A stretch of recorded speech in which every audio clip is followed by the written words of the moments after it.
Okay, well, why don't we get underway? So welcome everyone. Thanks for joining us tonight. I'd just like to remind everyone that this session will be recorded. So please just keep your microphone on mute for the duration of the presentation. I'll just ask that you type any questions into the chat window, and I will read them out aloud so they're included in the recording.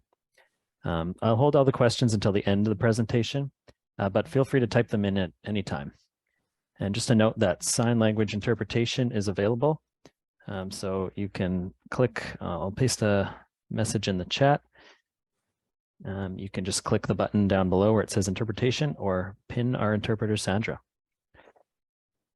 Okay, so yeah, welcome to the 5th evening in the Friends of the Living Prairie Museum's 5-part winter speaker series. And maybe it's a spring speaker series. Before I introduce tonight's speaker, I'd first like to acknowledge that the Living Prairie Museum and the City of Winnipeg is located in Treaty 1 territory, the home and traditional lands of the Anishinaabe, the Innu or Cree, Dakota peoples, and in the national homeland of the Red River Métis. Our drinking water comes from Shoal Lake 40 First Nation in Treaty 3 territory. So I'd like you all to meet our speaker for this evening, Ash Burkowski, who is the board chair of the Friends of the Living Prairie Museum and a self-taught native plant grower. So Ash got started with gardening first as a hobbyist by experimenting with growing orchids, cacti, and carnivorous plants. Then a number of years ago, Ash attended a volunteer seed harvesting workshop at the Living Prairie Museum, which sparked a passion for gardening with native plants and an interest in low-growing native lawn alternatives. So since 2015, Ash has been converting a large part of their downtown Winnipeg lawn to a ground cover of native prairie plants. So tonight, Ash will share this experience and highlight some low-growing native species and practical techniques for creating a stunning and eco-friendly yard. So hey there, Ash. Hey. Please go ahead whenever you're ready. Thanks, Cam. Flip your headset down. Oh! Better sound. Thank you, Cam. Okay.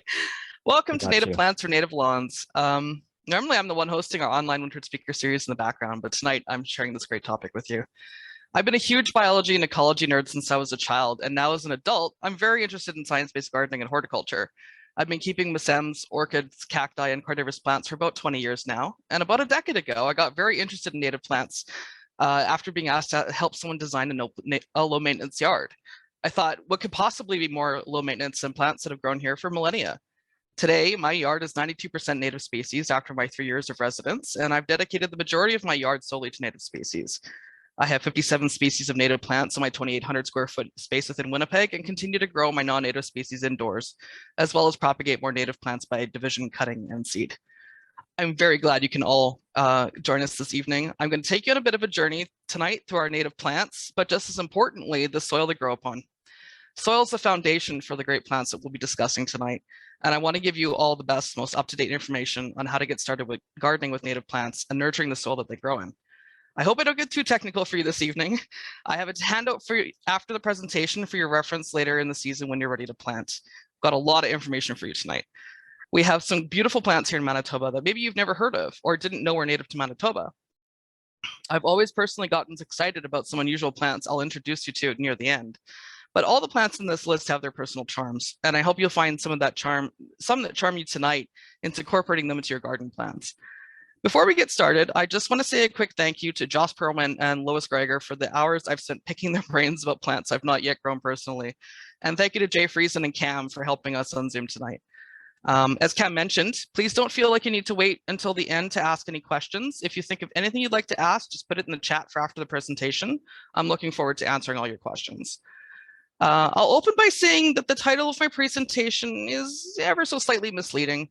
Not all of these plants would be ideal in what most people would consider a traditional lawn that you would mow every week, fertilize, and irrigate. Certainly some of these plants can survive that sort of intense management, but I'd like to hope we're here to work a little bit more with the ebb and the flow of nature rather than attempting to precisely mold it to our tastes. Nevertheless, there's some examples of plants that you can incorporate into a traditional lawn that I will give tonight. Since I want to encourage everyone to start where they can, even if it's just a small planting or a few plants incorporated into a traditional non-native Kentucky bluegrass lawn. The more native plants that we can get back into our landscapes, the better. I do want to note that all of the mowable examples I'm giving you tonight should be mowed on the highest setting on your mower to retain as much foliage and as many blooms as possible if you're incorporating these into an existing lawn. So this is going to be a broad overview of some basic principles about our soil types in Manitoba, what to consider when selecting your site preparation, discussing the current trends of naturalized lawns, local sources for plants, and a basic introduction to a selection of plants that meet a few characteristics: low growing, mobile, tolerance to foot traffic, salt tolerance, and self-seeding or spreading abilities. Not every plant's going to meet this criteria at once, but there will be at least a few plants appropriate for each type of site that hopefully you'll be able to incorporate at least one or two of these plants into your landscape. So this is less of a prescriptive presentation than a descriptive one. I'm introducing you to these plants and allowing you to decide if they fit within your site parameters and aesthetic plans, and giving you detailed information so you can decide if you want to, for example, incorporate these plants into existing lawn, create a new lawn entirely out of mowable natives, or on the opposite end, find a group of low-growing plants for a large no-mow pollinator meadow. I've also included the names for plants in Anishinaabe and or Lakota where I was able to find them. I think the original names of these plants are important to learn and use where we can. I've also included whether the plant's a source of food or nectar for insects and animals, and some other interesting facts like edibility. I want to encourage people to start small and set your expectations. There isn't a way to have a native plant garden or lawn instantly, even if you're exclusively planting with larger plugs or greenhouse-grown potted plants. There is a time and effort investment to create these spaces when we're competing against aggressive exotic plant species trying to take hold or eliminating non-native turf. You will be likely dedicating 2 to 4 years of your time to site preparation, planting and seeding, watering and weeding, as you would with any traditional garden landscape comprised of non-native species. Depending on your situation, you might choose to start from seed or start with a smaller amount of plugs that you'll keep weeded and divide as they grow larger.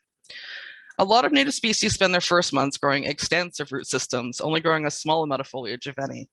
My very first native prairie plant bed was planted with plugs with the intention of it growing in. It was so hard to wait and watch as things grew, but grow they did. By year 3, I actually realized it would need to expand my first bed to accommodate the explosion of growth, and that I'd underestimated the final size of the plants I'd selected, pampered, and given ideal garden conditions. Patience is definitely a virtue when working with prairie plants, but the size of a plant on the open prairie isn't necessarily going to be its size in your garden. These plants can grow to their full potential in the garden space, and they often do. They can still be quite delicate to plant in their first year, so some native plants are at least 2 to 3 years old or older at the time of sale, and as a result can be more expensive than typical garden selection grown for easy success like petunias. Starting native seed plants from seed at home can take a lot of patience, a willingness to experiment, and a tolerance for failure. Both approaches take diligence in the form of hand weeding unwanted species from your native garden space and assuring the new seedlings have sufficient water while they establish their deeper root systems.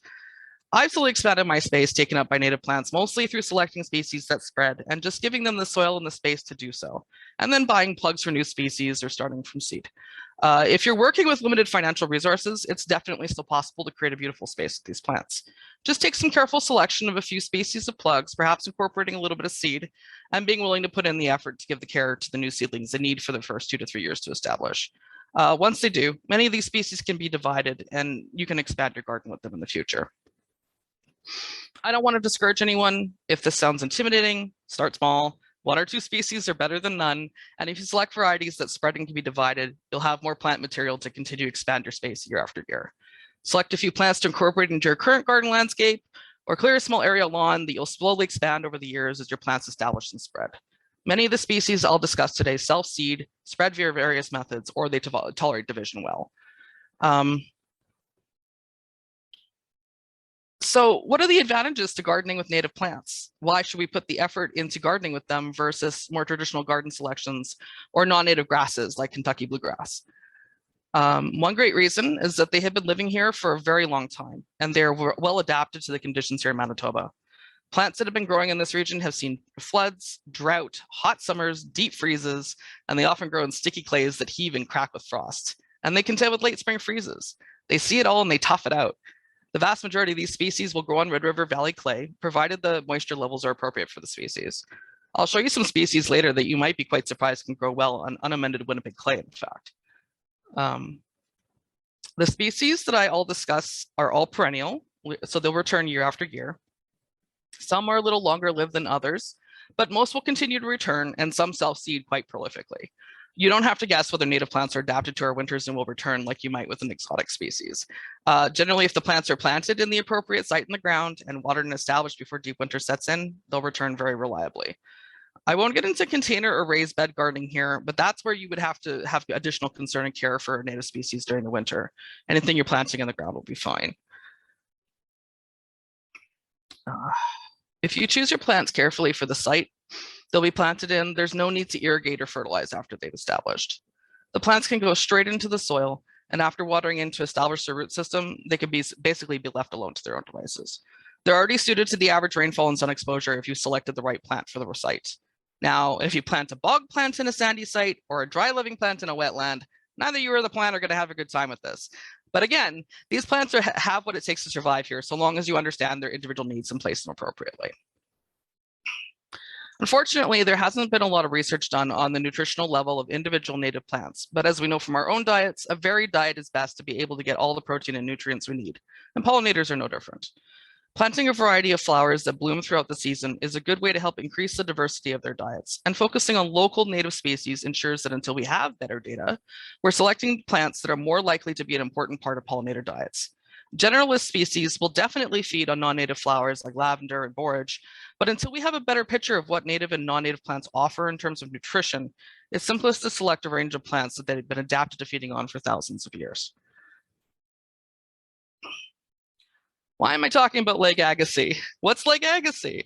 I won't get too deep into this brief natural history lesson, but I do want people to have a better understanding of the soils that we garden with and why they are the way they are. Approximately 10,000 years ago, as the massive glacier that covered Canada retreated, Manitoba was covered by a giant freshwater lake called Lake Agassiz. The remains of that lake are Lake Winnipeg and Lake Manitoba today. The details of how Lake Agassiz drained aren't really important for us right now, but what is important is that for the vast majority of Manitoba, we're gardening on an ancient lake bed. Those of you in the Carberry and other sandhill regions in Manitoba are gardening on what was the sandy shores and beaches of that lake. So this is a page taken from a book called The Soils of Manitoba. It's a little hard to see on Zoom right now, but a high resolution version of this is included in the handout. You can see here, where's my mouse? Here we go. You can see here that in the Red River Valley in this region, this is all heavy lacustrine or clay sediments. And to the west, there's more sand and open sand dune in places, and east, peat-based swamps, and the hard rock of the Precambrian Shield. Each of these soils will require different considerations and can support different plants. And this is basically just a larger scale version of the earlier photo for all of Manitoba, including the north, just for reference, and it's in the handout. So I started with the natural history of Lake Agassiz because soil is, in every sense of the word, the foundation we're building upon. I really hope I don't get too technical for you here. If I do, bear with me, it's worth it. You can always reference the handout during the planting season if this is a little bit too much to absorb right now. Every gardener I have met here complains about the texture of our soil. I'm not going to disagree. It's really sticky and it's really hard to work with. I've struggled to scrape it off of boots and shovels every year, and it forms huge hard clots and it cracks whenever it dries. However, it's also very high in calcium. From all of those millions of shelled organisms that lived and died, they remain sinking into the lake bed. On top of that, clay, because of its small particle size, holds on to nutrients far more than other soil types on a chemical level. It's uncommon to have a nutrient-poor clay soil just by virtue of its chemistry. That's the legacy that Lake Agassiz has left us in the Red River Valley, a fertile, sticky, alkaline, calcium, and nutrient-rich clay that has made Manitoba an agricultural powerhouse. Those gardening in sandier regions can have poorer soils in terms of nutrient content, but for our purposes, we're not raising vegetables from markets, stripping away nutrients with every harvest. We're selecting plants that thrive in each type of soil naturally and are content with the nutrient levels available to them, and we're leaving foliage to die back, decay, and return to the soil, as well as attracting birds and wildlife that will leave their droppings as they consume the leaves, seeds, and berries. Agriculture is high input because what is taken from the land is immense. We're creating a sustainable landscape that's fertilized by the fauna visiting and consuming our plant material, which is basically negligible compared to the harvest from a farm. It's a very different process. I'm discussing this because I want to encourage people not to lean on attempting to change your soil in any way. Appropriate plant selection is a better course of action than amending your soil, which is often a short-term solution at best, especially in alkaline clay, as it has an immense chemical buffering capacity and high cation exchange, making it very easy to accidentally overdose on nutrients. Nutrient overdoses are very hard to fix in a soil that likes to retain nutrients. Many plant nutrients and trace elements in the soil are positively charged, or cations. Clay particles are negatively charged, and so the cations of calcium, magnesium, potassium, and ammonium are really attracted to the negatively charged surface of the clay. So nutrients held in the soil this way are unlikely to be washed in the soil over time because they're bonded to it chemically, but plants can access these nutrients and uptake them from the soil. I want to talk about pH a little bit, but only enough to make the note that you're not going to be successful trying to make your clay more acidic. Pine needles won't do it, and neither will massive applications of acidifying materials. So massive applications, as in thousands of pounds per acre of sulfur, might help lower it temporarily, but eventually the rain and time will return the soil to an alkaline state. Between the rain and the alkalinity, the acids will eventually react to be buffered, and what remains will eventually wash out. Our average pH in Winnipeg ranges from 6.0 to 7.8. Every plant I mentioned will do just fine in these ranges, and pH is really not that important for the vast majority of plants. The exceptions to that aren't plants we're discussing tonight. Native plants also do quite well in conditions of low nitrogen. In fact, you'll find that if you choose to amend with nitrogen, that some native plants will respond with excessive foliage and leaf growth that makes the plant leggy, droopy, and floppy. Non-natives often enjoy a nitrogen boost, though, and too much nitrogen can give them the edge over your native planting. Native plants will be more than happy just given the adequate root space, the light levels they enjoy, and the right moisture levels that they want. Save your money on fertilizer and fertilizers and other things I like to call potions and powders. Most of the time, they're completely unnecessary, and they're harmful sometimes. The money you save on fertilizers can be, you can buy more prairie plants with that. In fact, fertilizing when it's not needed, especially with fertilizers containing phosphate like bone meal, can actually damage the mycorrhizal health of your soil. It doesn't matter the source either. Organic material rich in nutrients like potting mixes or composted manure can also be damaging if they have medium to high levels of phosphates. If the soil or tissues of the plants contain too many phosphates, the plants aren't able to be as easily colonized by mycorrhizal spores. So if there is a specific concern with your soil conditions, as in you're seeing signs of deficiencies in your plants, I would really encourage you to take a sample to Farmer's Edge here in Winnipeg. I'm not sure if there's a soil lab in West Manitoba. I wouldn't doubt that there is. I would specifically order the test for small garden spaces. If you have the agricultural test done, the results will be accurate, but the recommendations given will be tailored to high input, high yield agricultural spaces, and that's not what we're creating. Farmer's Edge will do soil tests for standard garden plots, and that's really the only way to know for sure what is going on with your macro and micronutrient levels, cation exchange capacity, and organic matter levels. Don't buy the cheap kits from Canadian Tire or Walmart. They're really inaccurate. Farmer's Edge costs $58, and it's comprehensive, accurate, and will take all the guesswork out of your issue and allow you to take the best corrective course of action. So now that we talked a lot more about soil and plants so far, that brings us to probably the most important slide before you start your project, knowing your site. You could approach this one of two ways fairly successfully. You can select your site first, taking note of how much moisture the site gets, the sun exposure during all times of day, and your soil type. Other considerations should include whether it's sheltered by walls, shaded by trees, occasionally flooded, in a low spot, in a high spot, very windy, etc. Each of these things is going to influence your plant selection. Planting underneath trees in dry shade requires careful plant selection, as the deeper tree roots draw most of the moisture away from the site. Windy sites will also find that moisture can be stripped away quickly. And sheltered areas might be warmer, but also block critical light needed for full sun species. The other approach is to select your plants and then choose a site. This is less likely to succeed unless you know your plants pretty well. But if your heart's stuck on a few species you really like, you can absolutely still choose this route. I would recommend not amending the soil still, but if the conditions are otherwise appropriate, you might still have good success. These plants are a little bit more flexible than sometimes the literature out there gives them credit for. So don't be too afraid to experiment putting a plant in a slightly inappropriate site if you're open to replacing the plant. Many plants I've seen listed as full sun in various places actually do quite well in part sun, but they just tend to be smaller or slightly slower to grow, or they don't produce seeds or fruit. Occasionally a species will seem to do well in a spot and then slowly decline or die. That could be disease or insect influence, but if a plant hasn't taken a few times in one spot, that's a pretty good sign it's not doing well there. Seed and fruit production or timely blooming might be important to your personal goals. So just take those possibilities into account when you're experimenting. I've noticed anecdotally that plants that I have in part sun conditions bloom quite profusely, but they aren't visited by pollinators as often, and they don't set seed or fruit as well. So my wild pollinators set much, or my wild strawberries set much better fruit in full sun conditions, which suggests to me that it's possible pollinators weren't visiting my patches often in part sun. So we arrived to discuss the current trends of naturalized lawns. I really think people's hearts are in the right place. We're all beginning to recognize the importance of gardening for pollinators. I assume that's one of the reasons why most or all of you are here with me tonight. However, there's a lot of misinformation out there about the importance of honeybees and the two plants that they tend to be associated with most, which is white Dutch clover and dandelions. Apis mellifera, or the honeybee, is a domesticated species like chickens or cows, and they're not native to this continent. Because of the emphasis on the honeybee, Trifolium repens, also known as white Dutch clover, is very popular.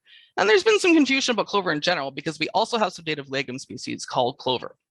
It's easy to see the confusion between white Dutch clover, Trifolium repens, and white prairie clover, Dahlia candida. Their names are both white clover.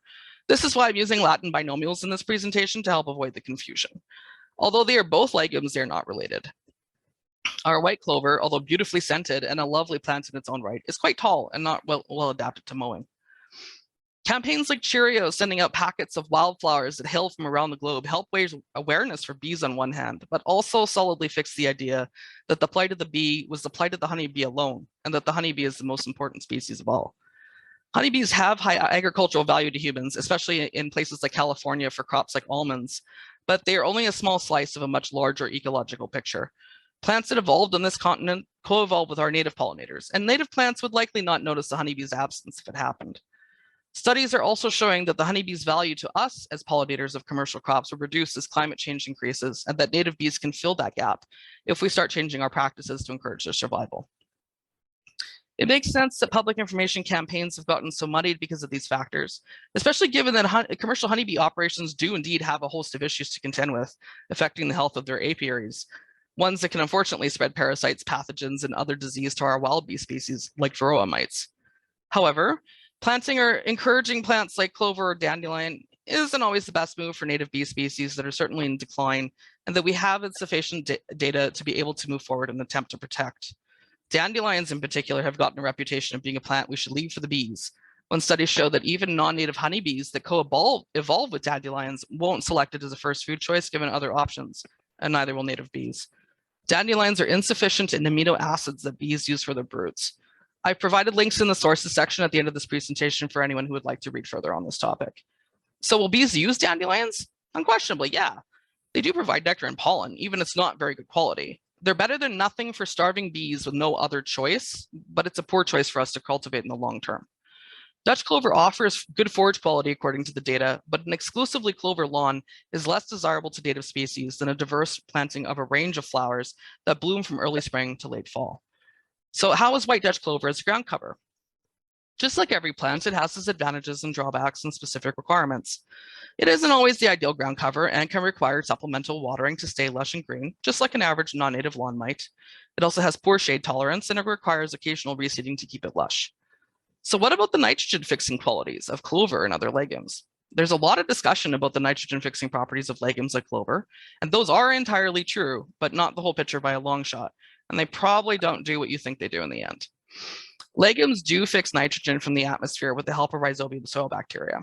However, these bacteria are not always present in the soil, and each plant requires a specific strain to be able to fix nitrogen.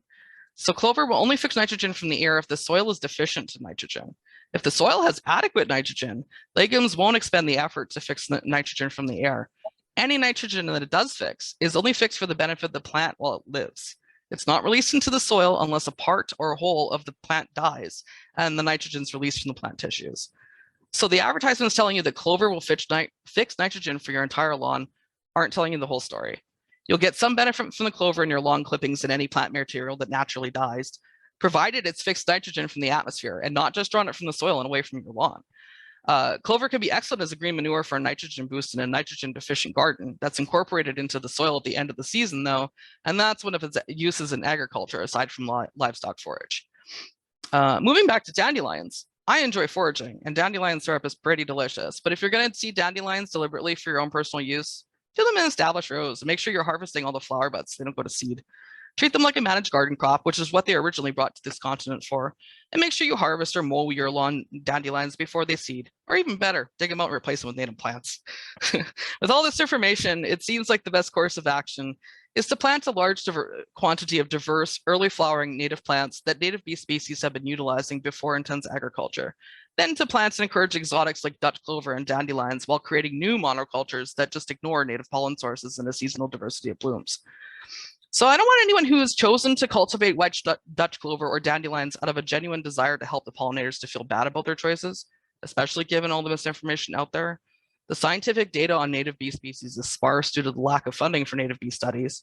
And honeybees are a very recognizable species that we love, quite understandably, because we've been utilizing honey for tens of thousands of years, and they've had a lot of media attention lately.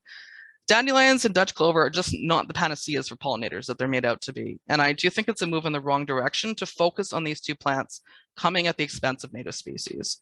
All the enthusiasm about these two plant species drowns out that there's so many other species that we should be paying attention to, as the diversity of blooms, especially native ones, throughout the season is much more important to native pollinators than a solid mass of clover or dandelion. So should someone just let nature take over and leave a completely unmanaged site to grow unchecked? No, this is really unlikely to result in a self-sustaining stand of native plants. If you're in an urban area, the seeds lying dormant in the soil are all likely exotic and invasive species, and the seed traveling on the air on birds and on mammals is also likely to be from neighbors without any native species to spread. In a rural area, you're much more likely to have some prairie species spontaneously arrive, but you've also got some challenges with more aggressive invasives, such as oxeye daisy, burdock, Canada thistle, and leafy spurge. Without some influence and control, you can end up with dense monocultures of invasives that are far more aggressive in growth than most native prairie species are. Leaving a lawn or a former pasture just to grow whatever happens to sprout isn't going to create a desired result. So how does one get started with gardening with native prairie plants? Answering that could be a whole presentation of itself. And we have a prairie ecologist by the name of John Morgan holding a few workshops at the Living Prairie Museum in April on establishing native prairie plants in new sites. I would encourage you to check those out. So I'll just stick with the basic overview, and I'll include some great guides in the handout afterward for you to read more on this topic. There's a number of methods to begin with a new site. For methods like solarization, occultization, and smothering, an existing plant matter should be mowed down as low as possible before you begin. What methods you choose depend on the area you're clearing, the species existing on the site, the labor you're available to expend, your budget, and your personal goals. I'm personally a huge fan of using thick layers of fresh wood chips from an arborist with nothing between them and the soil as a method of clearing the site of vegetation. The fresh leaves and other material provide a good source of nutrients. The wood chips themselves are an excellent food for mycorrhizae, and the varying size and chip material provides a very effective light blocking layer that still allows water and gas exchange. It's fairly easy to lay down a 6-inch to 12-inch layer of chips and then clear them away when you're ready to plant. And the nutrients the chips provide for the mycorrhizae in the soil helps to improve the soil structure while you're waiting for their light blocking effects to take effect. Herbicides should be a last resort, but they are still, unfortunately, a necessary tool for certain species and situations and are used in professional restoration situations where required. If you're dealing with a very large space and very aggressive species, manual control is sometimes not feasible. And then the importance of returning the space to habitat for pollinators and wildlife allows for limited herbicide use to establish new planting. If herbicide is your only option, follow the directions on the label and look at its agricultural, seasonal, and temperature guidelines for the best time to apply your herbicide to assure it's at its most effective. Different plants have different strategies for storing energy and going to seed, and any control method, whether mechanical or chemical, is going to be rendered more effective by utilizing that information. So if you're interested in learning more about ways to manage weeds effectively that can be done with or without herbicides, I've included resources on integrated pest management at the end. Integrated pest management is all about understanding the life cycles and growth habits of your undesirable species so that whatever methods you employ to control it are most likely to affect it at a critical life stage and reduce or interrupt its growth.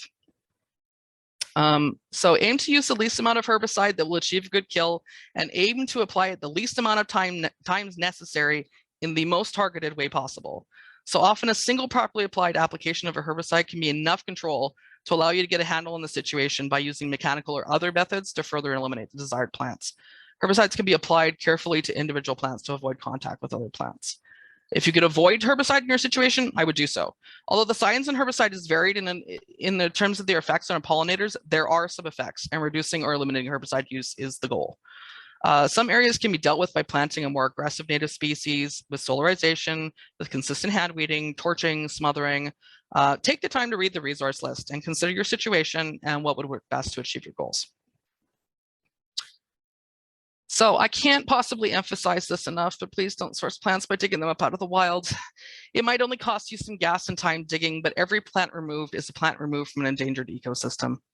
Even though the tallgrass prairie lacks governmental protection in a lot of cases, I hope people will take that into consideration before they take a shovel to the prairie. Even if someone owns their own acreage and prefers to relocate plants on their property into their garden, I'd encourage you just to leave them if they're part of a natural area and not say like another native plant garden you've already established yourself and you're carefully dividing at the right time of year. As I mentioned, the tallgrass prairie is an endangered ecosystem under threat from various sources. There are established greenhouses you can buy plants from. There's many places to buy seed from. There's native gardening groups to trade plants in. I'm including all these resources in the handout. We all have our own goals in using these plants in our gardens, but I hope that one of our common goals is to spread these plants and expand them back into their natural range and not reduce it by removing plants from their rightful home. Each plant you move removes it from its original habitat, leaves an open hole for invasive species to germinate and take hold, and risks the death of the plant, removing its genetics and capacity to reproduce in the prairie forever, and removing its ability to support pollinators and wildlife in its flowers, foliage, and seeds. Plants like the small white lady slipper orchid are endangered and are heavily threatened by ignorant or uncaring people removing them from the wild to put in their gardens. Lady slipper orchids are a fussy species and can't be easily moved by inexperienced people. Most that are dug are killed in the process, and the ugly raw holes where there was once a healthy native plant become prime open soil space for invasive seeds to germinate and potentially have an opportunity to crowd out the other native species growing in that area. Nursery grown plants are given ideal conditions and transplant far better than a native plant dug from the wild. Nursery grown plants can be transplanted with minimal damage to the root system due to factors like youth, robust health, consistent moisture, and specialized planting containers and mixes. These are young, vibrant seedlings giving ideal conditions before they're planted in your garden. The deep root systems of a plant grown in the wild are almost impossible to uproot intact, and the severing and ripping of roots leads to plants just not being able to survive the traumatic loss of plant tissue. Many species have large, deep taproots or are sensitive to transplant during the growing season. Additionally, native plants can be under stress from a number of factors, such as drought, pathogens, or pests before a shovel even touches the soil, leading to further vulnerability and likelihood of transplant death. If there's a plant you'd really like to grow, mark it and return when it's in seed to gather some, or take a cutting if it can be propagated that way, if the plant's in abundance and it's healthy. For seed, provided the plant is reasonably abundant in the area, not endangered, and all of this, if it's endangered, don't touch it, but if it's not endangered, you can reasonably harvest 20% of the seed of an area to grow yourself without causing harm. Leave the plants themselves in the ground to produce more seed and reproduce and feed wildlife. So what's an ecotype? What's a cultivar? What's a nativar? Why are they relevant? An ecotype is a plant from a particular region. So andropogonhallii, or big blue stem, has a natural range from Texas to Manitoba. But a Texas big blue stem plant has some pretty different characteristics from a Manitoba blue stem plant in some ways. Although they are the same species, each type of big blue stem has different adaptations to its region. So Manitobans are more likely to be cold tolerant, whereas Texases might have more drought and heat resistance, for example. Each region that a plant grows in tends to have slightly different characteristics, and each region contains a unique genetic pool. Part of the threat to the tallgrass prairie is that we no longer have a continual band of grasslands connected from Manitoba to Texas, so there can't be that natural gradual gene exchange between the ecoregions, helping to keep our genetic diversity high. With the climate rapidly changing, it's become important to preserve and maintain the genetic diversity of our local seed stock adapted to our specific region. Planting seeds from one's own ecoregion is a really good way to help maintain our particular region's genetic heritage, which may hold the key to these plants surviving through our climate rapidly changing. So what is a cultivar? The word cultivar is a contraction of cultivated variety. A cultivar is a plant that has been selected by a human for a particular characteristic that differs from its wild type plant. These characteristics can range from increased foliage or forage value for livestock, bloom size, bloom color, double bloom flowers, dwarf characteristics, sterility, variegation, etc. These characteristics are selected for human uses and preferences, and other wildlife might not have the same tastes. A nativar is a cultivar of a native plant species. Nativars suffer from some of the same issues as cultivars. Because the characteristics of cultivars and nativars are selected for human sensibilities and not the needs and preferences of pollinators, individual nativars can have low to no forage value for pollinators, depending on what was selected for and what unseen disadvantages it might have. There isn't a lot of solid data on individual nativars, but what data has been emerging has been demonstrating that it's a gamble, and we as individuals can't always easily ascertain what makes a plant attractive, nutritious, or accessible to pollinators. Some cultivars are more attractive to pollinators, some cultivars show no change, and others show a negative benefit. Double bloom flowers and plants with darker foliage both seem to be consistently of low to no value to pollinators and larvae feeding on their host plants. So the double bloom plants are an excellent example of a cultivar type that we often covet, but has completely destroyed the value of the plant to pollinators. The petals completely block pollinator access. We think they're much more beautiful, but a double bloomed native bloodroot flower is absolutely useless to a hungry pollinator. If your concern is providing forage for pollinators, I would recommend sticking to native ecotype seed, plugs, and plants, and avoiding any cultivars or nativars that you see in garden centers. So there's a local garden center called Sage Garden Greenhouses that has partnered with a local native plant greenhouse called Prairie Flora, and they sell their plants. And just a tip, if you get a Sage membership, the 20% discount also applies to native plants, so you can get them cheaper at Sage than you would have if you'd gone directly to Prairie Flora. But Sage Garden also sells nativars and cultivars, often in and amongst the other typical garden plants. So be sure to check closely before purchase. Sage Garden keeps its wild-type native wildflowers grouped together outside, generally away from the other garden selections where you would find nativars and cultivars. Cultivars and nativars have the Latin binomial, often just the genus, and then the cultivar name beside in quotes, like Echinacea hot papaya or green jewel. I have found native species at Sage not carried by other native plant sellers, but their ecotype is unknown and could be from anywhere in the US or Canada that's in the plant's native range. At that point, it's up to you whether you wish to include an unknown ecotype plant or you prefer to search closer geographically for your plants. Thinking about the original source of plant material isn't often something I think the average gardener thinks about, and that might not be important for your individual goals, but it's just a heavy focus of my garden, and I try to source extremely local plants as much as possible. I'm hoping to continue to spread and perpetuate a local genetic seed bank, provide forage that our local fauna are accustomed to, and grow plants that I know are adapted to Winnipeg, where I reside. So I've given you all this information so far about where to put the plants and what types of plants you should be looking for, but where do we even find native plants from ethical sources here? And in particular, ones that use local ecotypes. We have a few sources here, and don't worry about writing any of this information down right now. This will all be included in your handout. So thanks for being patient, everyone. We spend a lot of time on soil, which is reasonable considering this is where plants spend all their lives, but I'm sure you're anxious to get to know the plants themselves. Now that we have a better idea on how to select plants for our particular conditions, let's introduce them. I've settled on 26 plants to show you tonight, but there are other species that I just couldn't include quite yet. So if you're wondering why I didn't mention a particular species, I just ran out of time, that's all. I'm planning to include more in the future, but these 26 should give you a good start. This particular slides photo was taken when I first intensely started working in my backyard when I moved in. The lawn, if you can call it that, was nothing more than a various invasive European species, mostly quackgrass, a real who's who of the noxious weed list here in Manitoba, and absolutely nothing I was looking at saving or preserving. I'd already been mowing the space as was possible to attempt to stress it, so I could eventually kill it and start over. But as I was taking a close look at what was growing as I was mowing, I came across this small little violet. I know they're native to Manitoba, and I was really excited. This little sedacious violet was still blooming and hanging on, despite the fact that I was aggressively mowing, or more accurately, scalping my lawn.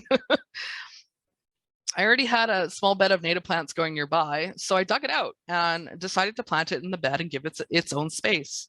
And on the next slide, you'll see what I mean about the plants rewarding you. That violet is now one of my favorite flowers in the yard and has become the donor plant for many plugs in my growing native lawn space. So here it is. This is the exact same plant in all of these photos, just taken under different lighting conditions. The true color of my particular violet is closest in the lower left-hand photo. The pinker photos were taken on a cloudy day right after a rainfall. This is Viola sororia, our common blue violet. I started with this both because I wanted to show you what it looked like under some pretty oppressive conditions in my original awful lawn, but because it's one of my top favorite plants for mowable lawns. These plants can take it. Obviously, they do better not being mowed, but they can certainly fit in quite well with a regularly mowed lawn. Plenty of unfortunate herbicide literature can attest to that as well. People try to eliminate violets from their lawns in pursuit of that solid, homogeneous expanse of green that we've been so accustomed to lawns looking like. All of the viola species tend to bloom quite early, so they're good nectar sources for the very early emerging pollinators, which are mostly small flies and bees for the most part. This plant blooms between April and May, although I've seen it bloom into June. Occasionally, it'll have a smaller bloom period in September as well, but it's not near as spectacular as the spring blooms. It's very tolerant of division. So after these photos were taken, I took 2 divisions off of it. And then later on in the season, I dug the whole thing back up and divided it 8 further times to start a new native lawn space in my yard.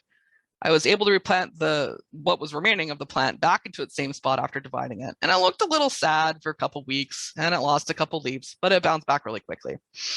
They also self-seed really well. I have seedlings growing on my native plant bed that I relocate. If you were wanting to do a solid lot of nothing but violets, probably wouldn't take too long between dividing it and its own slow spread and its self-seeding capabilities. I pulled mine out of a full sun area, stuck it in a well-draining bed, and it's still growing in full sun. I've read and heard from others that they actually prefer partial shade with moist soil. So I encourage people really to give this one a try. It seems like it's really adaptable and it'll suit a range of conditions. In terms of rabbit and deer resistance, nothing is really resistant to truly hungry rabbits and deer. They'll eat what they need to survive, depending on how harsh the year is. But violets don't seem to be a preferred source for either deer nor rabbits. So unless you got a roaming horde of starving herbivores, you should be able to get the violets established without too many critters nibbling on them. However, we can eat them. The flowers and leaves are edible. You can candy the flowers and use the leaves as a pot herb. So just like milkweed being the host plant for all monarchs, all violas are host plants for 11 different species of native fritillary butterflies in Manitoba, and they all provide nectar for the earliest emerging pollinator species. I haven't seen Viola sororia for sale locally, but there is a closely related species, Viola adunca, for sale from both Prairie Flora and Prairie Originals.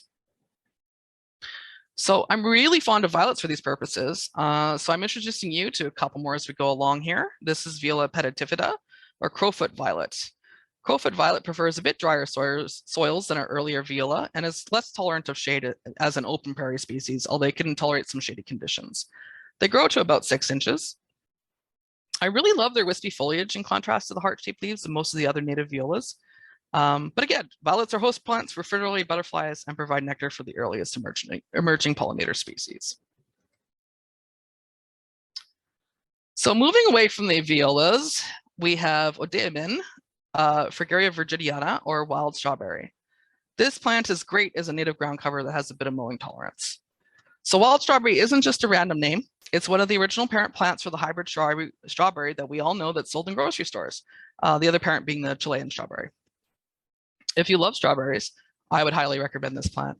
The strawberries are quite small, as shown in the photo here, but they are packed full of concentrated sweet strawberry flavor. Tiptree Little Scarlet Strawberry Preserve is the only existing commercial jam made with these berries and was a favorite of the late Queen. This will grow in full sun or full shade. However, if you're hoping to enjoy a decent crop of berries from your batch, I would recommend planting in full sun. My main strawberry patch is in partial shade, and it only gets sun in the summers from about 2 o'clock onwards. So although it blooms profusely, I get maybe a handful of berries if I'm lucky. I have 3 plants in full sun, and those produce far more than that whole 4 foot by 6 foot patch in part shade. So wild strawberries tolerate dry to moist soils, and they don't grow more than 6 inches tall, and they spread really nicely as a ground cover. They send off like lots of prolific runners. But the new plants on the runners are pretty easy to pull up if you don't want them somewhere, and you can clip off the runners, which is apparently supposed to help with berry production. So this is one of the first species I planted into my yard. I started with a single crown, and I planted it in an area full of goutweed and creeping bellflower that I'd had weeded it out of the soil, but I hadn't gotten everything. It had done a really good job of keeping both of them in check. And as the years goes on, and I continue to hand weed out any non-strawberry foliage that's poking through, it's starting to disappear. And I don't think I'm even going to see anything this year. The plants go dormant in the fall months, and they can tolerate being mowed or weed whacked back if you want to during that point. If you choose not to, the leaves turn bright red in fall, and they're really pretty. Wild strawberry is a host plant for the gray hair-streaked butterfly and the grizzled skipper. So marsh marigold is our next slide. These are great plants for very moist sites. They enjoy full sun to part shade and are one of the earlier bloomers of the year as well, with sunshine yellow flowers appearing in early May, with the blooming period lasting about a month. If you've got a soggy wet area, this is a good plant to try in that spot. And these are great for areas that have standing water or are soggy for part or all of the year, but they're also happy in moist soils as well and can tolerate some periods of drying. They get a little bit tall at about a maximum of 2 feet. These are fairly deer and rabbit resistant as the foliage contains toxic compounds. The seeds are occasionally eaten by mammals, and the flowers provide nectar and pollen for various flies and bees. 2 leaf beetles are found on the foliage of marsh marigolds, but scientists aren't sure if they use the leaves as a food source. Antennaria, or pussy toes, are a great little ground cover for dry to medium moisture, well-drained soils, and full to partial sun. They're a great plant for between stepping stones, although they can't really take heavy foot traffic. The silver green foliage is very low growing with a maximum height of about 2 inches and will spread via stolon to form a mat. Pussy toes bloom between May to June, and they send up these really cute little 3 to 4 inch flower spikes that have fluffy tips that kind of look like Q-tips. So this is GM triflorum, or 3-flowered avens, or prairie smoke, or you can see the names there. This would look really impressive as a solid lawn, and I'd love to see someone try that out if I don't get to it first. I've seen some pretty solid stands of this out at the Narcisse snake dens, and it's really pretty when all the seed heads are in flower. This is for like full sun areas that are dry or rocky. They spread slowly via roots. I think these could be incorporated into a lawn that you mow so long as you kept your mower high, but it would be a shame to mow off the flower heads because of their pollinator value. So if you decided to mow it, I'd mow it later in the season after the seed heads are like fully developed and already raggedy and ready to be gone. Since our earlier flowering species are also good for emerging pollinator, this is a good spring pollinator lawn. The foliage is semi-evergreen, and it's green as soon as the snow melts in spring, which is really nice. I've got some outside right now that's green. It's so good to see some green right now. Bumblebees in particular enjoy the early spring flowers, and the foliage stays low to the ground all year round. The flowers and seed heads don't get very high, so a maximum of about a foot. So you might recognize silverweed from some moist sandy boulevards within Winnipeg. It's a low-growing native plant that spreads via stolons. It has bright yellow looms from June to August and can tolerate moderate foot traffic and salt and tolerate mowing. The seed is fed upon by finches, and deer occasionally browse the plant. The moist areas in my yard aren't in full sun, so I haven't tried this one out yet personally, but it seems very similar to wild strawberries from what I've been reading about it. So this is cutleaf anemone. Cutleaf anemone is a plant I've been wanting to grow for a while now. I really like the ferny foliage, and the flowers are such a cute little pop of color. So this is a good one for a no-mow meadow setting or as part of a garden border. I don't have any information on whether or not it can be mowed, unfortunately, but my guess is that it's probably not tolerant to mowing. Enjoying medium to moist soils, it likes full sun to part shade. Blooming in June, the flowers can range from a deep pink to white, and each flower will fade into a poofy little seed head.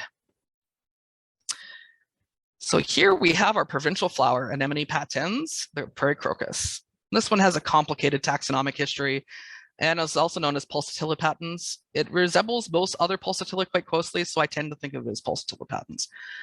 This is one of the earliest blooming species in Manitoba. The blooms emerge before the foliage does, and they're covered in fine white hairs that help insulate them against the cold temperatures and frosts of the spring season on the prairies, as you can see in the lower right-hand photo. So crocus isn't exactly a lawn plant. You're not going to be able to divide or mow crocuses at all.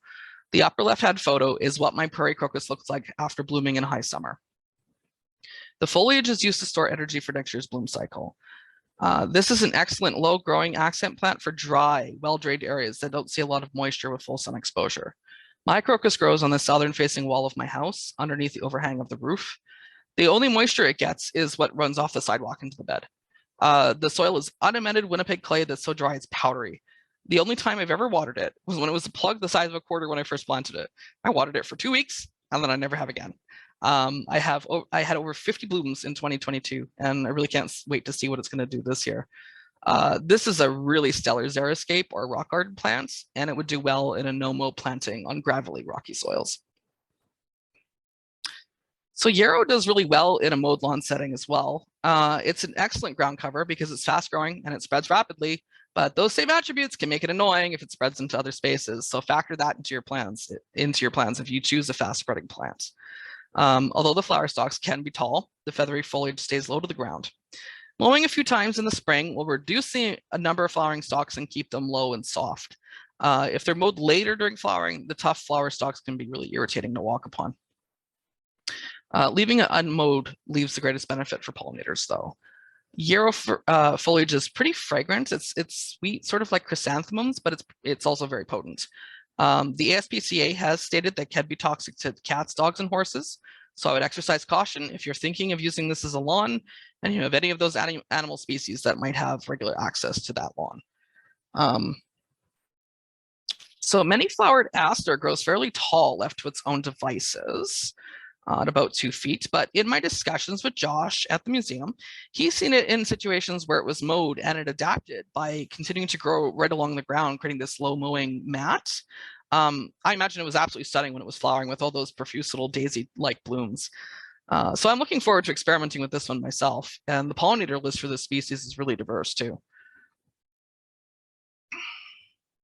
Some of you might recognize the name Campanula because there's another species of Campanula that many of us gardeners loathe. Campanula I'm not going to bother to say its Latin name right now. Creeping bellflower. Campanula is far better behaved than the extremely tenacious and aggressive European Campanula we deal with.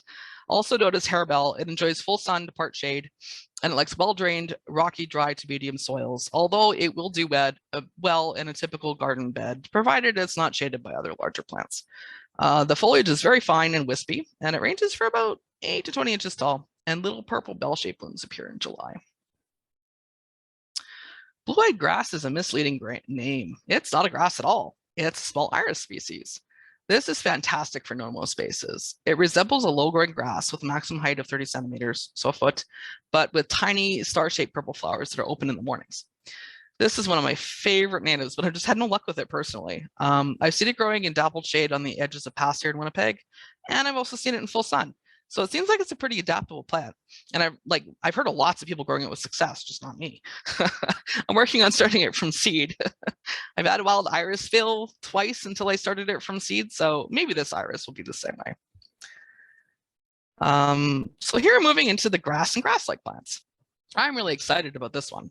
It's new in my yard, and I can't wait to see how it does this season. I planted it last fall. This is Carex pennsylvanica, or sun-loving sedge, Pennsylvania sedge, or oak sedge. Has a few common names. This is a great little sedge that was introduced to me by Laura Reeves from Prairie Shore Botanicals when I was down near her greenhouse for Prairie Day last year.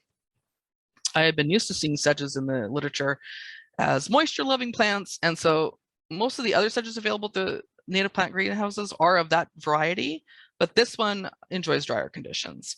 So sun-loving sedge is both tolerant of full sun and full shade, and it can grow well in dry shade underneath large trees. And that's why one of its names is oak sedge, as it tends to grow underneath large oaks.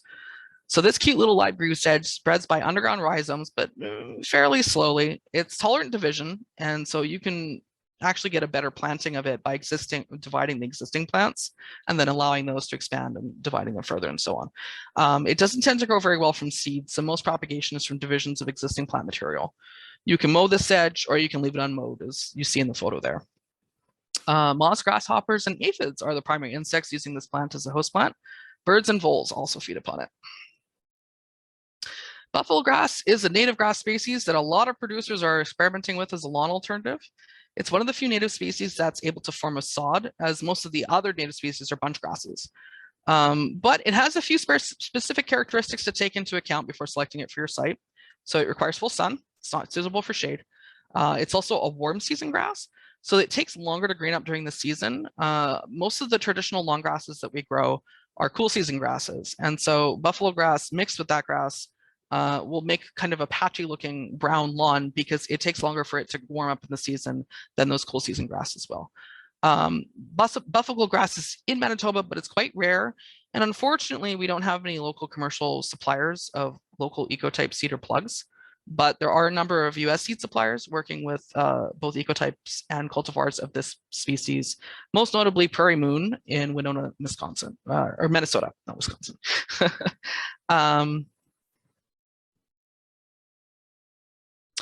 Blue grama grass is a great little grass for a native lawn. It's another warm season grass like buffalo grass and also requires full sun, but it stays quite low. It only gets to about a foot, and then it has those cute little eyelash-like seed heads that you can see there in the fall. It's great for no-mow meadow situations, but it can also be incorporated into a more traditional setting where it can be mowed. This one likes it really sunny and dry. Blue grama grass isn't actually often found in Winnipeg area because like our clay is usually so saturated, so it's not good for anywhere that has a lot of moisture. But if you got dry clay, it's fine. Blue grama provides forage for 2 skipper butterfly species, as well as a number of grasshoppers and a mealybug.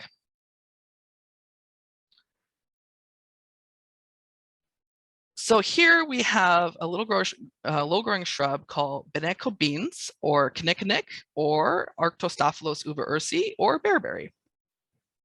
It also loves full sun and dry to medium soils. This will do well in sandy conditions as well. I've seen it growing out on the dunes out in spruce woods. This is a host for the brown elfin and hoary elfin butterflies. Unfortunately, I haven't seen this one for sale at the native greenhouses recently, but it occasionally pops up in other greenhouses in Winnipeg. But again, the origin of those plants is unknown, and they could be as far away from the US or the coast of Canada. And that just depends on whether your goal is going for eco-type plants or not. Creeping juniper is another low-growing shrub that's great for full sun, dry to medium areas. It also grows out on the dunes and spruce woods. So it's not really a plant of the prairies, but of sandy, high-quality natural areas, although it can still be grown in our clay and clay loam soiled, provided they're well-drained and that creeping juniper isn't shaded by other plants. So this would be a great ground cover for like a rock garden or anywhere that you have it super hot and dry and sunny.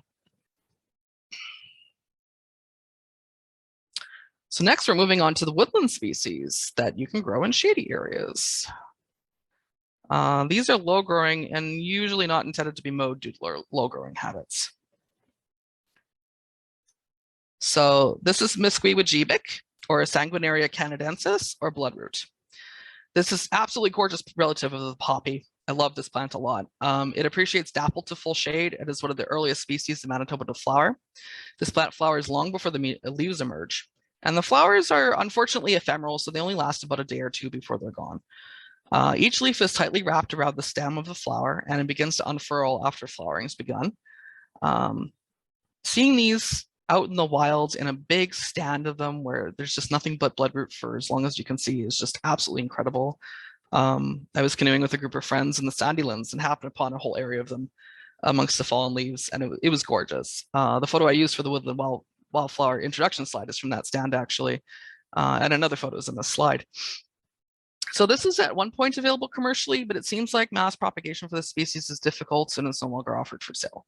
I was offered rhizomes by a generous native gardener here in Winnipeg.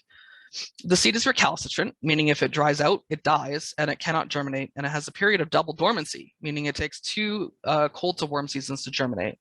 So basically 2 years of winters. The seeds have an lysosome, which are little tiny things attached to the seed that ants really like to eat. So they'll take the seeds and then they'll take them to their middens, and that's where they'll germinate. I started spreading seed around my patch last year, and I'm hoping I'm going to see some seedlings. The flowers attract many different pollinators, mostly flies, bees, and beetles. And there's a particular aphid that feeds on this species.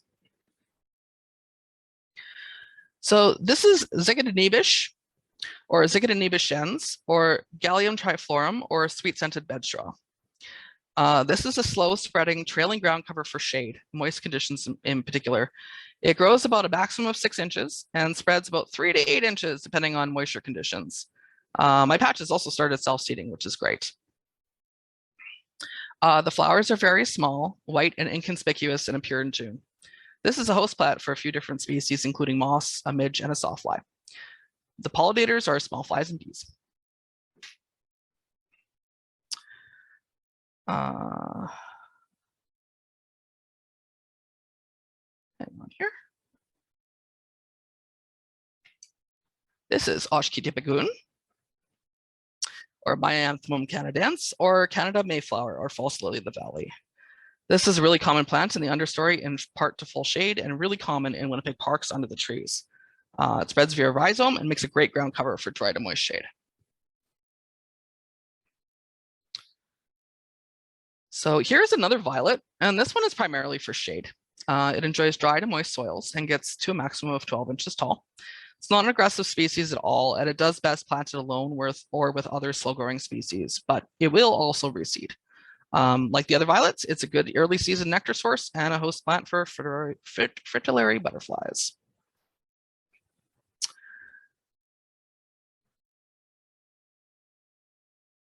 So I love this member of the dogwood family.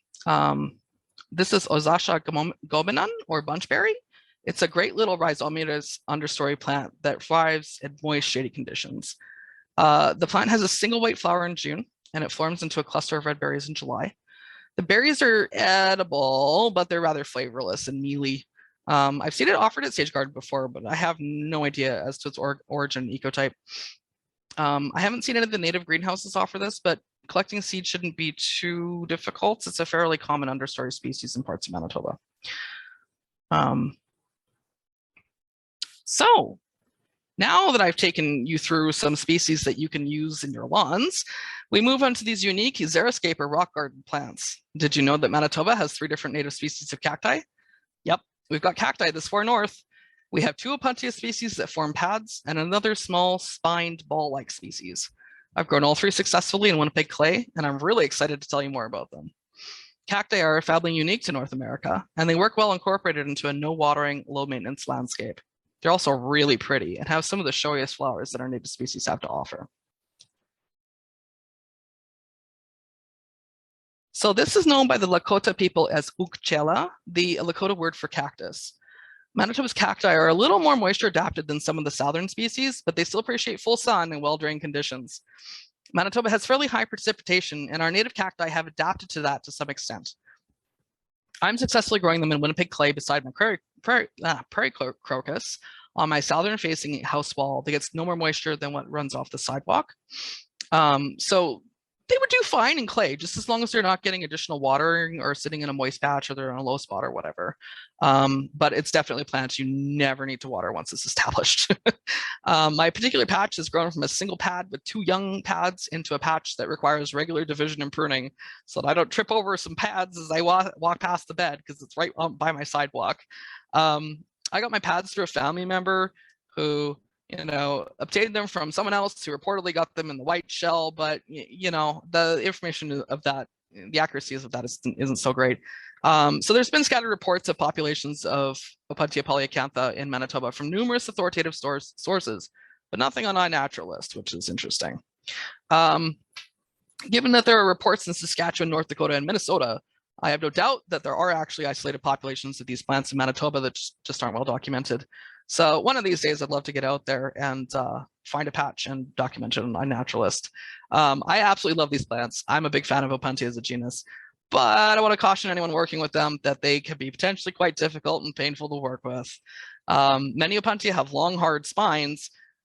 That's actually not the problem. The problem with Opuntia is that they have shorter, less obvious glochids.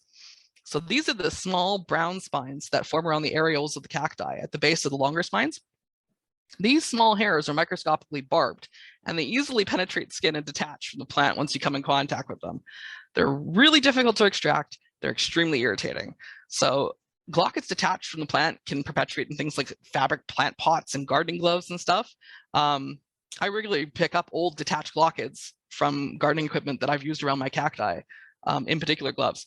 I also garden with the heat-loving species indoors, so I'm an extra glutton for punishment, but I definitely want to warn you that they take a little bit of care and caution to garden with effectively.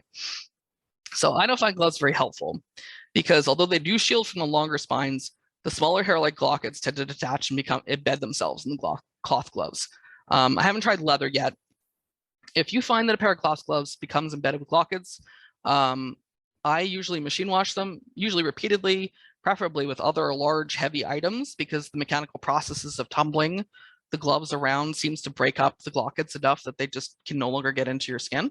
I definitely wouldn't wear a pair of gloves that have glochids in them without washing them, because you're just going to get more glochids in your fingers.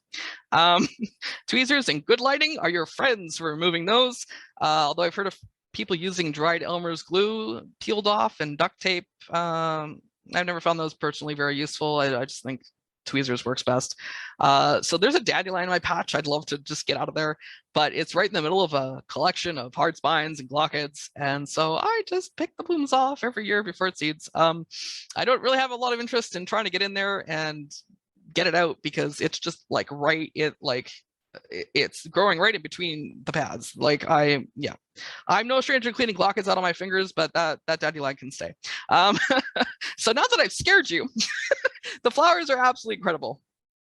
The native varieties range from completely lemon yellow, like the ones that I have up here in my patch, to yellow with like a vibrant orange center in them. Sometimes the plants will display pink blossoms or white blossoms, and those often get chosen for the horticultural industry.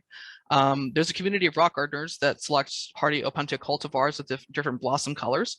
And again, we don't know what value those may or may not have to pollinators, but they're pretty. Sadly, each of these flowers only lasts about 24 hours before it fades away to grow into, if it was pollinated, into an edible fruit with numerous black, hard seeds. The fruit's really tasty, but the seeds are way too hard to eat, and you have to get them out before eating. If you've had cactus fruit from Superstore before, you know what these taste like. Superstore imports Opuntia cactus fruit from down south once a year. So these are great planted in areas where you want to deter wildlife or humans. Cats ate them. Rabbits don't brave their spines very often. Deer aren't big on the spines either. And humans aren't, usually too happy getting spines embedded in their feet and ankles. I've had a couple rabbits come up and take a few nibbles in between some spines, and then they're just like, screw this, this is too much work. There's plenty of other things in the yard that they can eat. So they've done that.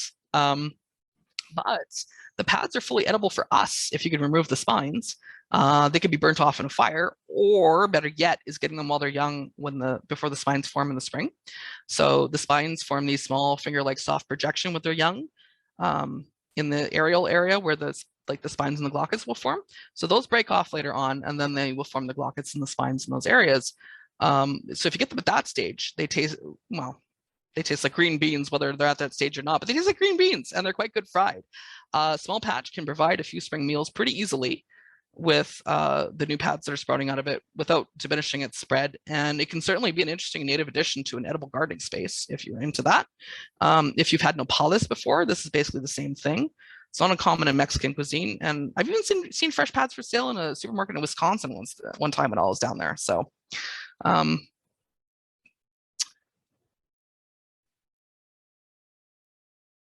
So this is another cactus species native to Manitoba, often found in the spruce woods area.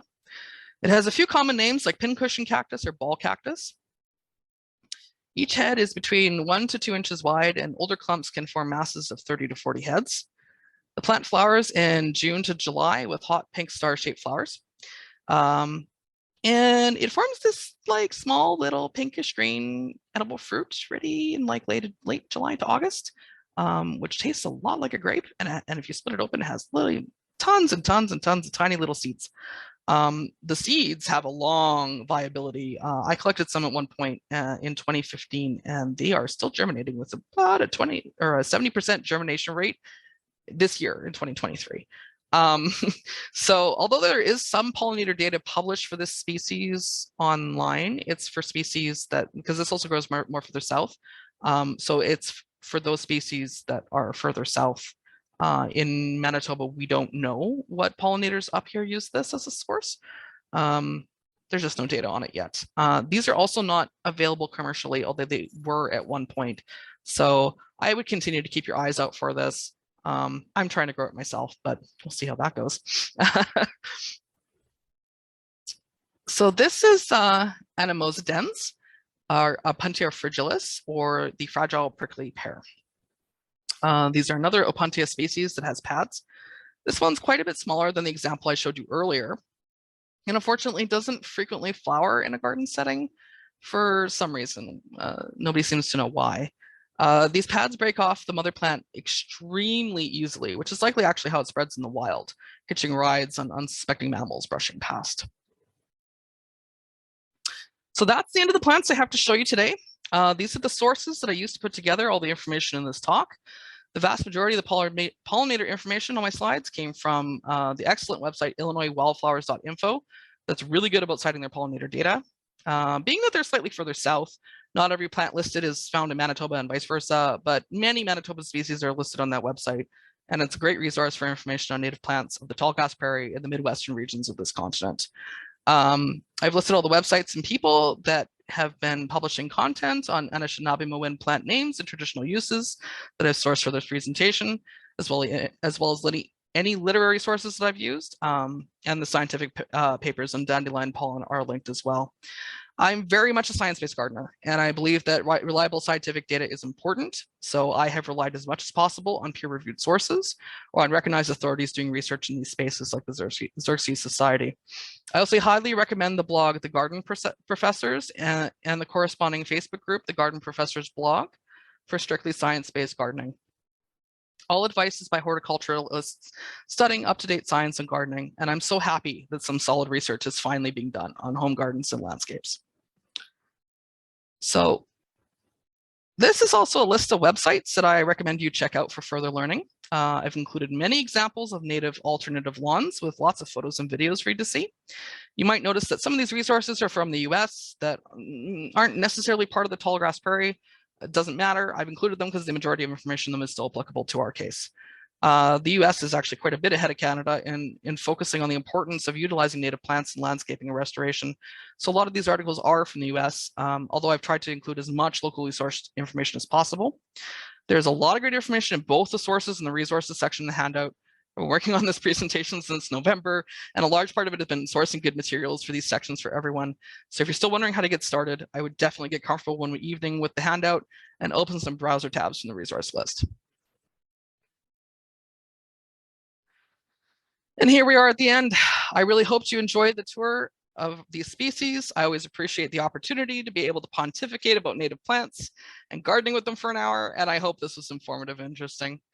Don't forget to reference my source and resource list when you're planning your garden this year, and I hope tonight gave you some great ideas to start with. We'll get the link to the handout emailed to everyone shortly, and now Cam can read me your questions. Thanks so much, Ash. Well, that was spectacular and very information dense. I'm glad you're putting together a handout for this. And yeah, I hope to see native cacti popping up in gardens across the city and Manitoba. It's not a type of plant that people think about when they think native gardens. And just to reiterate, so we're going to email out a link to the handout? Yes. Okay. So yeah, we'll send out an emailed link to everyone who is registered in the talk today. So check your email either right after or tomorrow morning. Let's dive into some questions. So the first question was from Renee, and this is going back to when you were talking about soil amendments. So you're saying don't add soil or don't add fertilizer, but Renee was asking about what about adding mycorrhizomes to the soil? And then Andrea actually commented, native soil has native mycorrhizomes.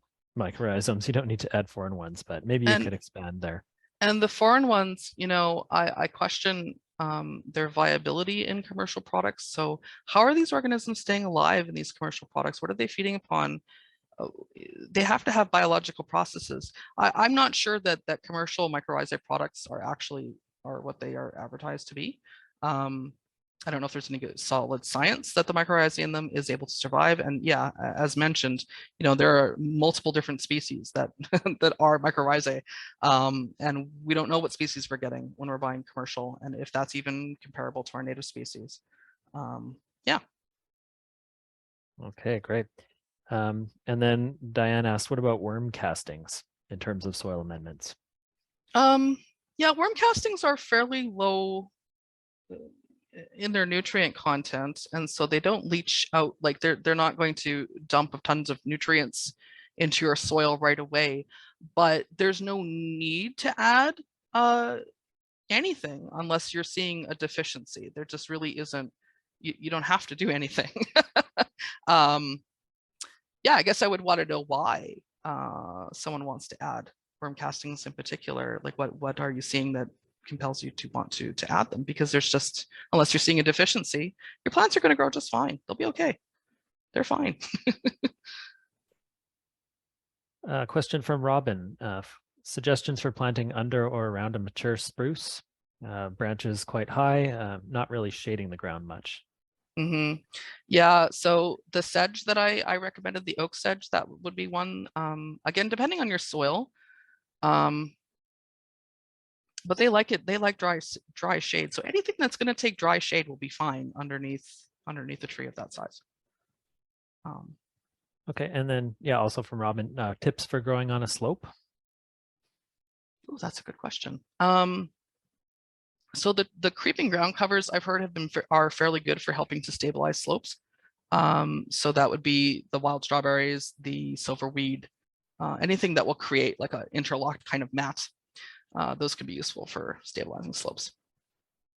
Awesome. And then I just saw Bill just shared below that list, but maybe we could add to the resource, Garden for Wildlife pollen specialist plants.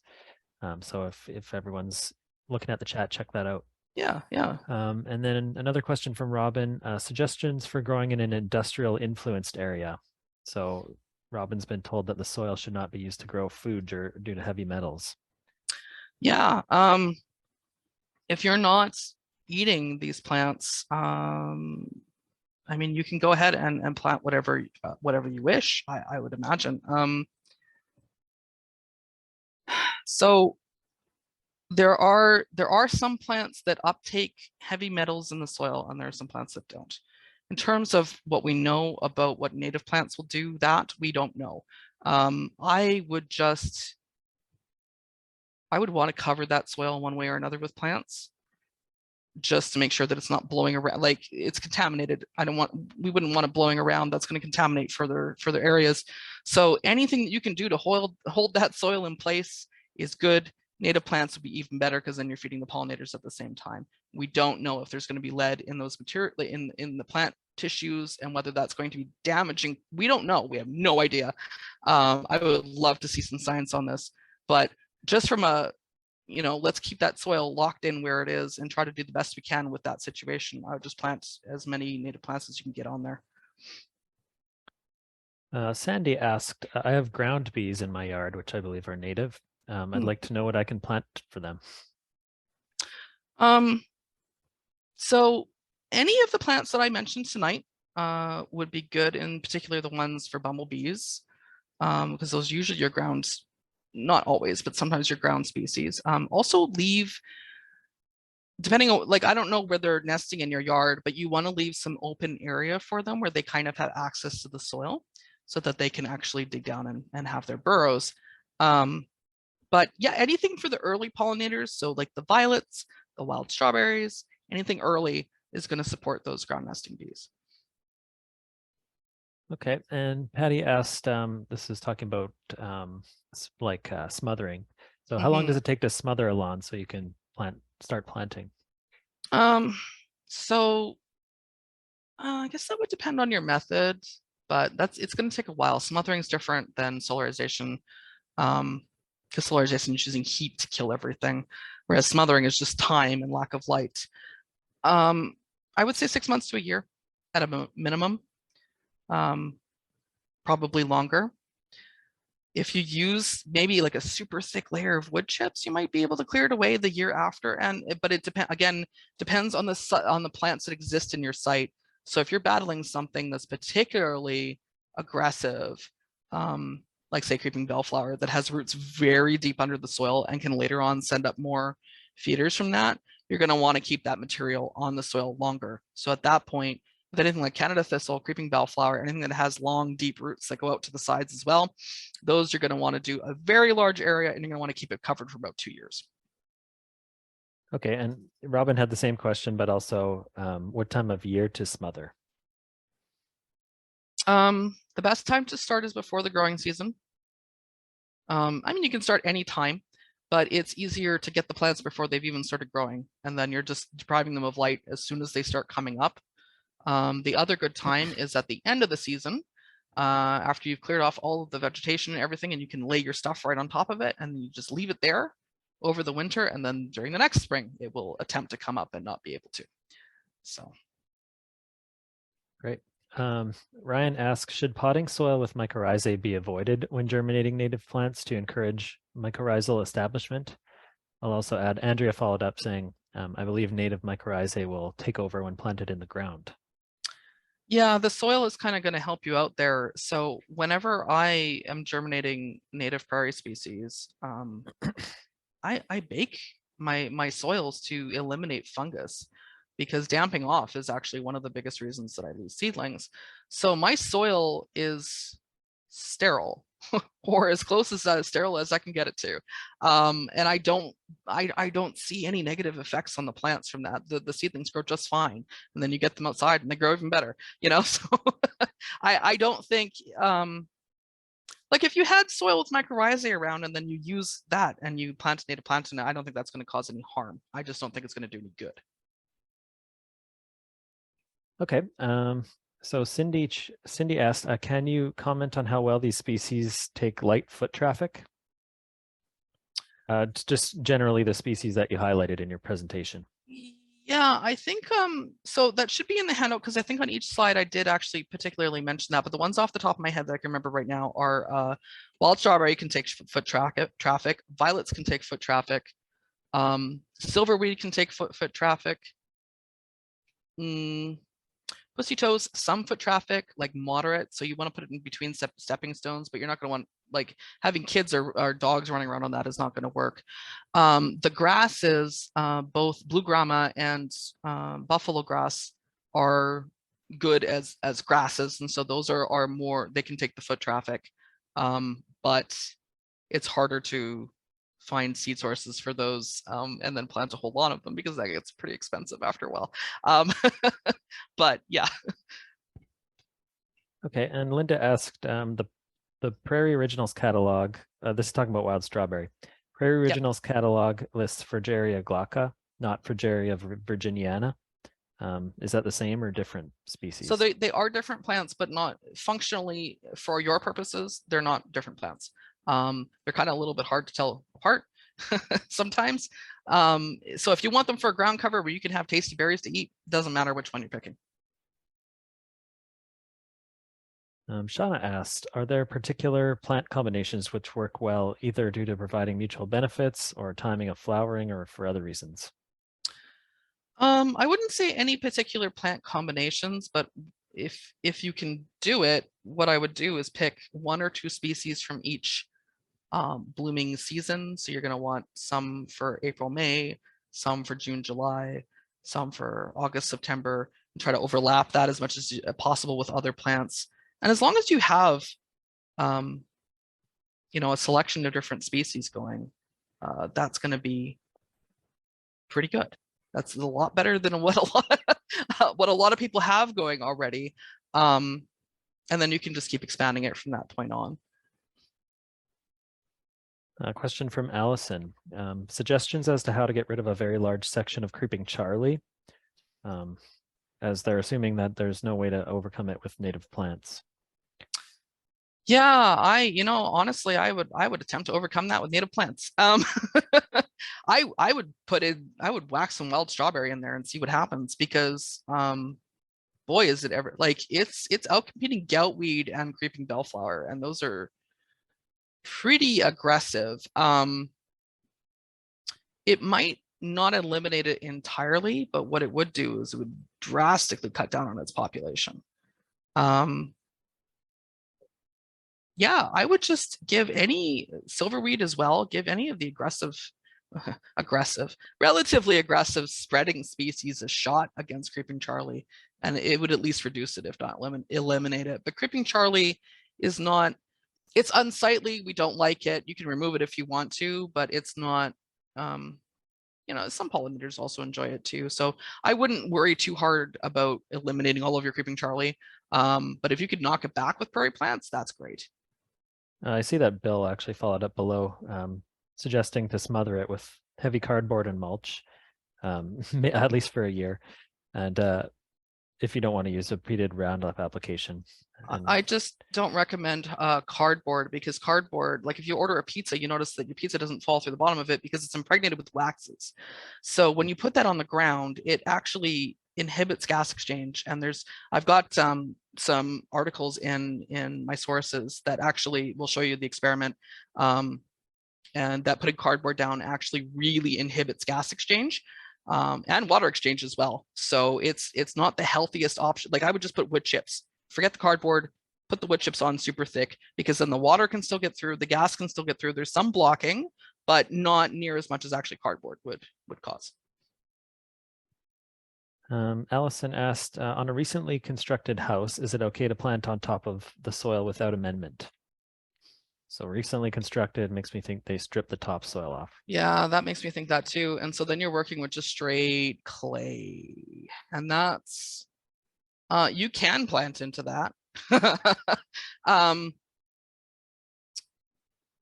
I would not pick any of the species that I specified, like dry areas necessarily for that clay.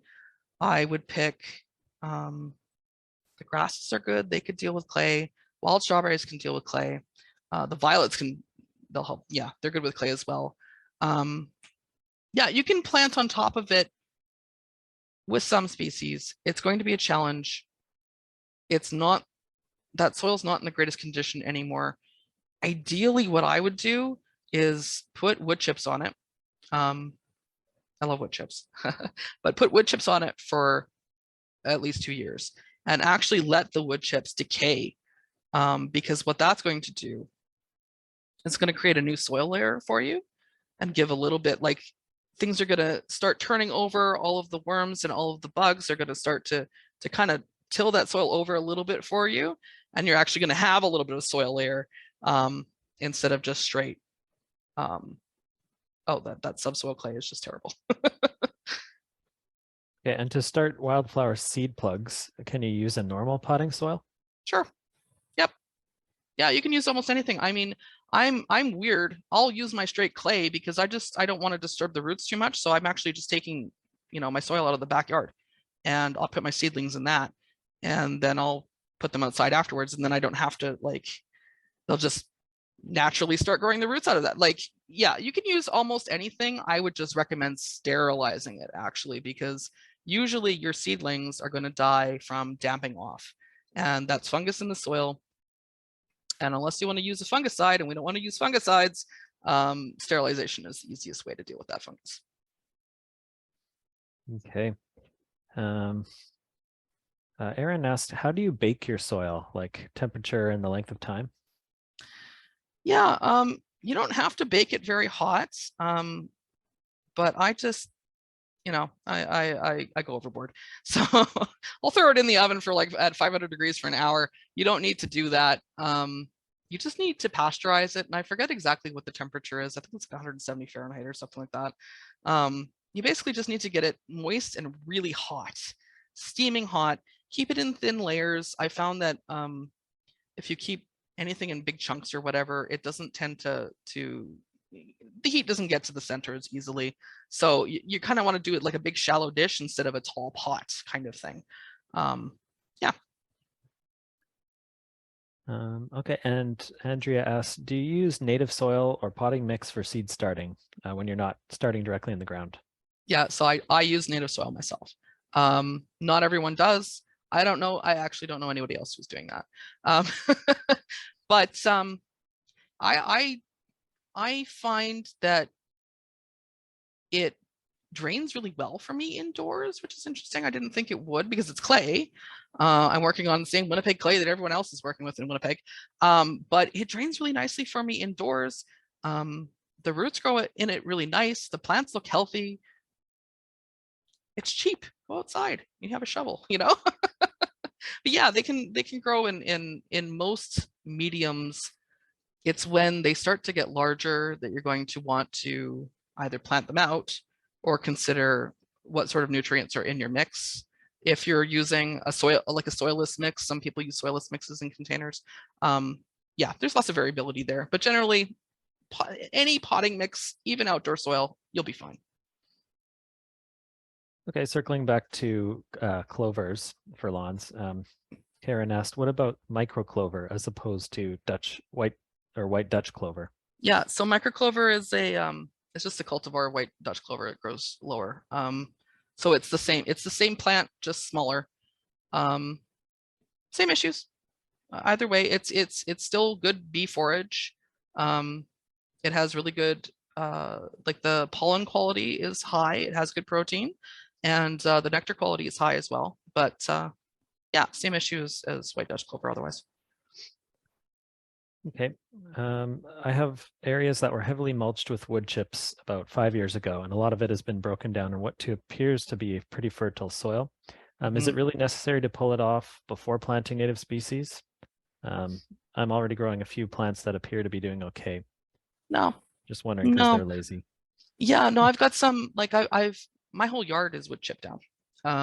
So I've got stuff growing through wood chips. I just don't, I don't like to add super deep layers to new plantings, but if yours are coming up fine through the chips because they've already got all of those decayed layers underneath, no, you don't need to clear them away. I would just clear them away like if you're trying to smother a site and you want to go right back to the original soil. But even then it's hard because the mycorrhizae, like I've tried to clear chips off of my yard in certain areas to open new beds. The mycorrhizae kind of hold those chips down on the surface and they're hard to rake off. So there's only so much you can actually rake off after a while. But you just, if you're worried about the plants not being able to come up through it, just clear a little bit away enough that you think they'll be okay, and then go ahead and plant it to it. It's fine.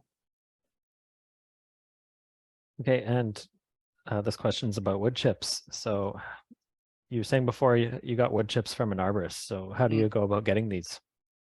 So I seem to have no luck with this because lots of people say, oh, I just contacted various arborist services around Winnipeg and they came by and they dropped me off a free load of chips, that's apparently how everybody does it.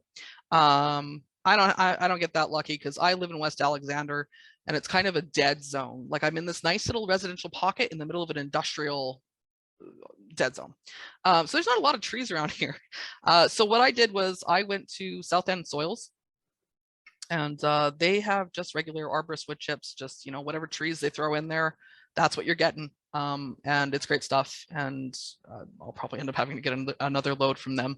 So, but yeah, so there's like you can either buy the chips, which is what I was forced into doing, or if you're lucky, you live in an area that has arborists, they're taking down trees, and then you can get them for free. So. Yeah, I see there's some other comments there about what you said, like an arborist working in the area, ask them. Or sometimes it sounds like Marketplace, Facebook Marketplace, Kijiji, some people might be giving it away. Oh yeah, I go get free wood chips all the time. Yeah. So yeah, that's all the questions that we had. Well, thank you so much, everyone, for the great questions. And thank you, Ash, for your information-packed presentation. It was spectacular. I hope it wasn't too overwhelming. It's great. And I think, yeah, once we get those resources out, it'll help go a long way. And I see there's a lot of great comments. Looks like your cat Zin was a charmer too. Yeah, that's Zin, everyone. Yeah. So thank you everyone for joining us tonight. I think that'll wrap it up. I'm just going to mention that we're having our spring prairie planting workshops at the Living Prairie Museum coming up, led by John Morgan. If you want to get more in depth and learn more, check out winnipeg.ca/livingprairie. And yeah, now Ash, look at the chat. You're filling up with great comments. So yes, thank you again so much. I hope we all learned a lot here, and thanks for sharing your vast knowledge. Thanks, everyone. Have a great night. Thank you, everyone. And the recording will be sent out to Friends of Living Prairie members. So if you're not a member, consider signing up, friendsoflivingprairie.org. Good night, everyone. Good night, everyone.